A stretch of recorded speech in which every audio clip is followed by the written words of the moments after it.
Tu vis comme tu vis parce que tu ne sais pas qui tu es au fait. Toi, tu crois que ta vie se limite seulement là à attendre. Frère, il y a des choses qui sont glorieuses que Dieu a prévues pour ta destinée. Mais le mal avec toi, c'est que tu es distrait. Un réveil est en train d'arriver à Bordeaux.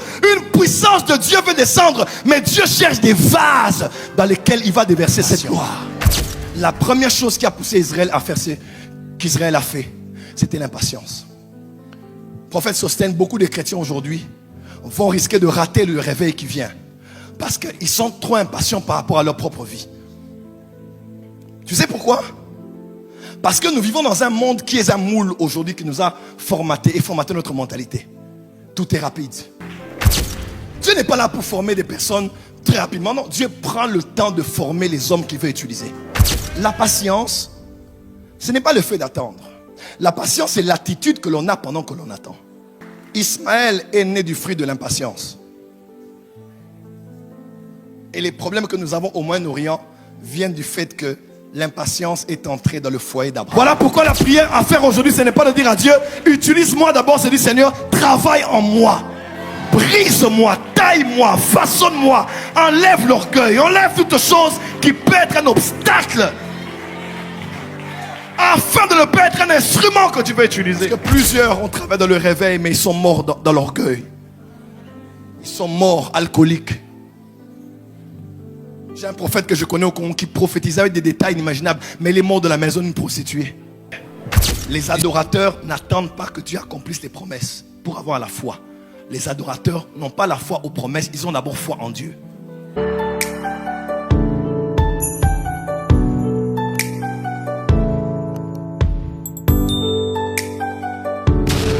Est-ce que tu sais qu'il y a des œuvres auxquelles Dieu t'a appelé?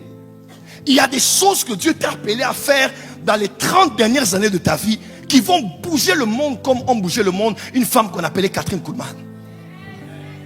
Comme a bougé le monde une femme qui s'appelait Aimé Simple McPherson. Comme a bougé le monde un homme qui s'appelait John Gillek. 100 000 guérisons en une année attestées en Afrique du Sud. Il y a des œuvres qui ont été préparées pour toi. Mais que fais-tu? Où es-tu? Comment te comportes-tu? Que fais-tu maintenant? Il est possible que tu sois là parce que les amis, parce que là où tu habites actuellement, on te dit d'aller en boîte. Et toi aussi tu dis, bon, j'ai pas le choix. Puisque j'habite chez eux, je suis obligé d'aller pour ne pas les léser. Bon, je ne boirai pas, je ne fumerai pas, je ne danserai même pas, mais allons-y quand même. Et je prends mes pieds. Je me laisse influencer par la foule. Et pendant que j'y vais, au ciel, Dieu est en train de prévoir que je serai une puissante prophétesse. Mais en ce moment-là, prophétesse est en train d'écouter du rap, du zouk machine, et est en train de vivre dans un endroit souillé et pollué. Aaron, si tu savais, tu vis comme tu vis parce que tu ne sais pas qui tu es au fait. Toi, tu crois que ta vie se limite seulement là à attendre. Frère, il y a des choses qui sont glorieuses que Dieu a prévues pour ta destinée. Mais le mal avec toi, c'est que tu es distrait. Un réveil est en train d'arriver à Bordeaux. Une puissance de Dieu veut descendre, mais Dieu cherche des vases dans lesquels il va déverser cette gloire. Mais ces vases-là sont en train de cohabiter avec un copain depuis quelques mois. Ces vases-là sont en train de vivre dans la pornographie actuellement et de fuir l'église en cherchant des raisons sur c'est la faute des pasteurs, c'est la faute de l'organisation. Alors que Dieu t'appelle à de plus grandes choses. Toi, tu es là dans la vallée. Tu n'es pas un homme de vallée. Tu es un homme de la montagne. Tu n'es pas un homme d'une idole. Tu es un homme qui adore un Dieu qui n'a ni commencement ni fin. Qui ne peut pas être embouté, empaqueté. Qui ne peut pas être limité dans une statue que l'on doit adorer. Aaron, j'aimerais te dire 3 choses. La première, tu as des responsabilités qui t'attendent. Arrête d'être impatient. La première chose qui a poussé Israël à faire ce qu'Israël a fait, c'était l'impatience. Le prophète Sostène, beaucoup de chrétiens aujourd'hui vont risquer de rater le réveil qui vient parce qu'ils sont trop impatients par rapport à leur propre vie. Tu sais pourquoi? Parce que nous vivons dans un monde qui est un moule aujourd'hui qui nous a formaté notre mentalité. Tout est rapide. Tu as faim, tu vas commander un Uber Eats. Tu es en route, tu entres dans un McDo. Tu veux faire un message, tu es directement, tu cliques et ça arrive au niveau de Shanghai. Tu cliques, ça arrive au niveau du Maroc. Tu cliques, ça arrive au niveau de Cape Town. Tout va vite. Et on a l'impression, prophète Sosen, que parce que tout va vite dans ce monde, Dieu doit aussi aller vite avec nous. C'est faux. Il y a des choses avec Dieu qui te prendront 15 ans. Oh non, c'est le temps de la fin. Dieu est pressé. Quand Dieu est pressé, il marche lentement. Tu n'as pas entendu. Quand Dieu est pressé, il marche lentement.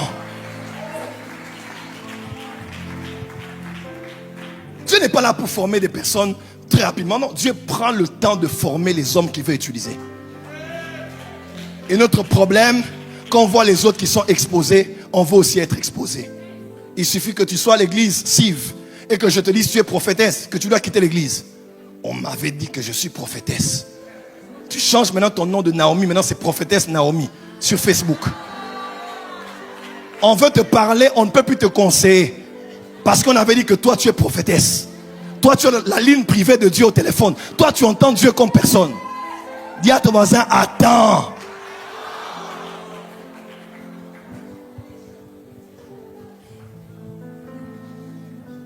Tout le monde veut tout maintenant. Je veux l'onction maintenant, la puissance maintenant, l'expression. Il y a des choses, ça prendra 20 ans. Tous les hommes que Dieu a utilisés comme des généraux, Dieu a pris des années pour les former. Joseph a attendu. Moïse a attendu. Abraham a attendu. Même Paul a attendu.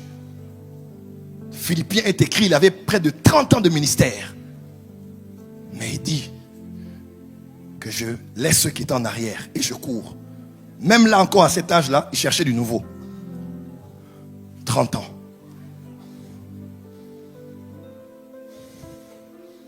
La gloire, il y a des responsabilités qui arrivent, mais tu dois savoir que ne te laisse pas aller à l'impatience.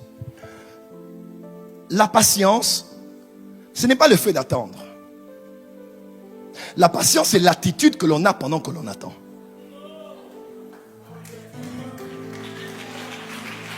Le problème n'est pas tu attends, mais le problème est comment tu attends. Eh, ma soeur Déborah, tu attends le mariage, oui, mais avec 5 copains sur WhatsApp, un à Montréal, l'autre à l'église, un autre au Saint-Nex de l'université, un autre est à Paris, et tu les gères tous, et tu attends le mariage, tu n'attends pas. La patience, ce n'est pas attendre ce que tu veux. La patience, c'est l'attitude que tu as pendant que tu as. Pendant que tu as la promesse.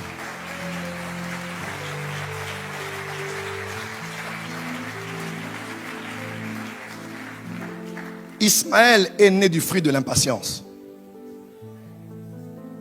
Et les problèmes que nous avons au Moyen-Orient viennent du fait que l'impatience est entrée dans le foyer d'Abraham.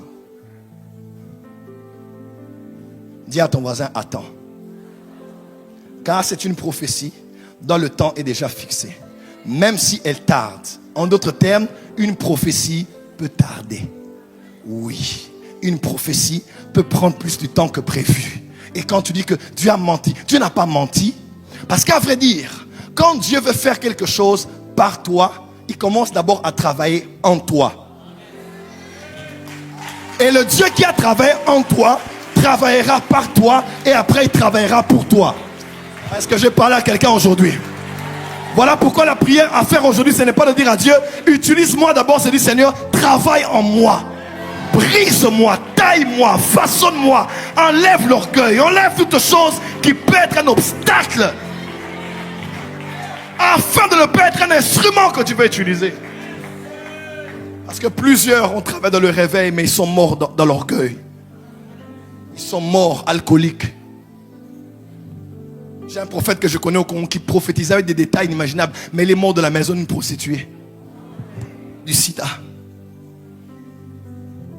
Le problème n'est pas que Dieu veut travailler par toi. Tu dois le laisser travailler en toi. Parce qu'un tuyau qui n'est pas propre, même si l'eau est propre, l'eau est limpide, l'eau finira par sortir avec des rouilles. Pas parce qu'à l'origine l'eau était rouillée, mais parce que le canal n'était pas lavé, n'était pas nettoyé. Et aujourd'hui, tu risques de produire une eau par ton ministère. On commence à discréditer l'évangile, on commence à discréditer le ministère, pas parce que Dieu à l'origine est impur, mais parce que le canal par lequel il est passé a encore beaucoup de choses qui ont souillé ce qu'il a fait par lui. Aaron, si tu savais que tu es un homme de la montagne, mais tu fais quoi dans la vallée? Aaron, si tu savais que tu es préparé à quoi? À une huile. Frère, il y a une onction que Dieu a gardée dans ces derniers jours. Tu sais, un jour, j'étais en vision et j'ai été emmené quelque part au ciel. Je suis allé dans un appartement où j'ai vu quelque chose d'étrange. J'ai vu une salle où il y avait beaucoup de membres. Des jambes, des bras, des yeux, des cheveux. C'était horrible à voir en vision. Mais en même temps, c'était paisible. Et on me disait, c'est dans cette pièce que se retrouvent beaucoup de membres de corps des hommes qui sont sur la terre et qui manquent. Et Dieu cherche des personnes par lesquelles il va passer, qui vont prier pour ces personnes qui manquent ces membres-là, afin que ceux qu'il y a dans les cieux pour eux viennent en miracle et entrent dans leur corps. Il y a des hommes qui sont des manchots. Par ta prière, le bras va commencer à pousser comme ça, devant tout le monde. Il y a des personnes qui n'ont pas Dieu, pas de dents. Tu seras en train de prier, les dents en or, en argent vont commencer à apparaître dans... Oh, je parle à quelqu'un qui est ici. Il y a des femmes qu'on a opérées qui n'ont pas de trompe. Dieu veut donner des trompes, mais les trompes sont au ciel. Mais où sont les instruments de transit? Les personnes qui vont se purifier et se sanctifier, se mettre à part pour dire à Dieu, fais de moi ton instrument, pour que ta volonté qui est faite d'aller se fasse aussi sur la terre.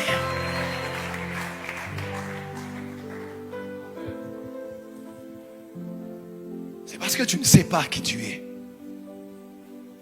C'est parce que tu ne réalises pas ce à quoi tu es appelé, que tu as baissé tes standards et tu vis une vie comme n'importe qui. Impatience. Impatience. Frère, les adorateurs n'attendent pas que Dieu accomplisse les promesses pour avoir la foi. Les adorateurs n'ont pas la foi aux promesses, ils ont d'abord foi en Dieu. Que la promesse s'accomplisse ou pas, il n'y a rien qui secouera ma foi. Ma foi est inamovible. Ma foi est stable. Si Dieu me donne, gloire à son nom. S'il ne le donne même pas, il n'y a rien qui va changer mon adoration.